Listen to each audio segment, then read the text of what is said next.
حسن بھائی، ایک مسلمان، میں غیر مسلم کی بات نہیں کر رہا، ایک مسلمان جو یہ مانتا ہے کہ قیامت آئے گی، میں اپنے خدا کے سامنے جواب دہ ہوں گا، اپنے ایک ایک لفظ کا جواب دہ ہوں گا، کتنا خطرناک ہے یہ کہ کچھ ویوز حاصل کرنے کے لیے، کچھ مزید پیسے حاصل کرنے کے لیے میں ذرائع کا یہ کہنا ہے بول کر جھوٹ بول دوں، سنی سنائی باتوں کو آگے بیان کر دوں، اپنے تجزیے کو یا اپنے اوپینین کو فیکٹ بنا کے بیان کر دوں آگے۔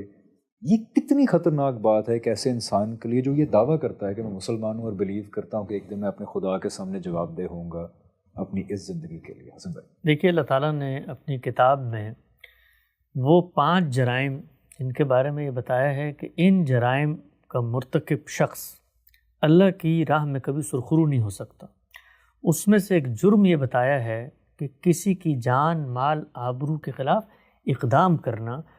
آبرو کی حرمت یہ ہمارے دین میں انسان کے ایمان کے تقاضوں میں سے ایک تقاضا ہے۔ ہم جب مومن ہوتے ہیں، مسلمان ہوتے ہیں، اپنے آپ کو اللہ کے سپرد کر دیتے ہیں، تو اب سب سے پہلا تقاضا کیا ہوتا ہے؟ اللہ کے پیغمبر نے فرمایا کہ تم مومن نہیں ہو سکتے جب تک تمہاری زبان سے اور تمہارے ہاتھ سے کوئی دوسرا شخص محفوظ نہ ہو۔ اگر وہ محفوظ نہیں ہے تو تم مومن نہیں ہو سکتے۔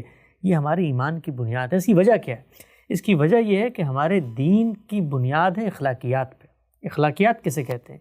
اخلاقیات کہتے ہیں ادائے حقوق کو۔ اللہ کے ساتھ جو ہمارے تعلق کے مراسم بنتے ہیں وہ بھی اسی اخلاقی تقاضے کا ایک لازمہ ہوتے ہیں۔ ہم نماز پڑھتے ہیں، ہم شرک نہیں کرتے، کیوں؟ کیونکہ یہ مسلمہ بد اخلاقی ہے۔ یہی معاملہ بندوں کے ساتھ ہوتا ہے۔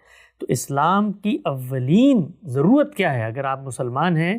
وہ یہ کہ آپ سب سے پہلے اپنا جائزہ لیں کہ آپ کی زبان سے اور آپ کے ہاتھ سے کسی دوسرے شخص کی جان، مال اور آبرو، یہ جو آبرو ہے ہمارے ہاں اس کے بارے میں کوئی حساسیت نہیں پائی جاتی۔ ہم بالکل بے لگام ہو کر لوگوں کے بارے میں گفتگو کرتے ہیں، ان کی عیب جوئی کرتے ہیں، ان کے بارے میں پروپیگنڈا کرتے ہیں، سنی سنائی باتوں کی بنیاد پر آراء ہماری تشکیل پاتی ہیں، اور پھر آگے بڑھ کے وہ لوگ جنہوں نے سوسائٹی میں یہ درس دینا تھا، علماء، مفکرین، دانشور، صحافی، ماہرین تعلیم، کہ آپ اپنے اخلاقی وجود کی تزکیہ اور تطہیر کریں، وہ خود قومی منظرنامے میں بیٹھ کے روزے کر رہے ہوتے ہیں۔ اس کا آپ نے حوالہ دیا، ہم یوٹیوب اگر کھولیں آج آپ، تو جس عالم کی گفتگو آپ سنیں وہ کیا کر رہا ہوگا؟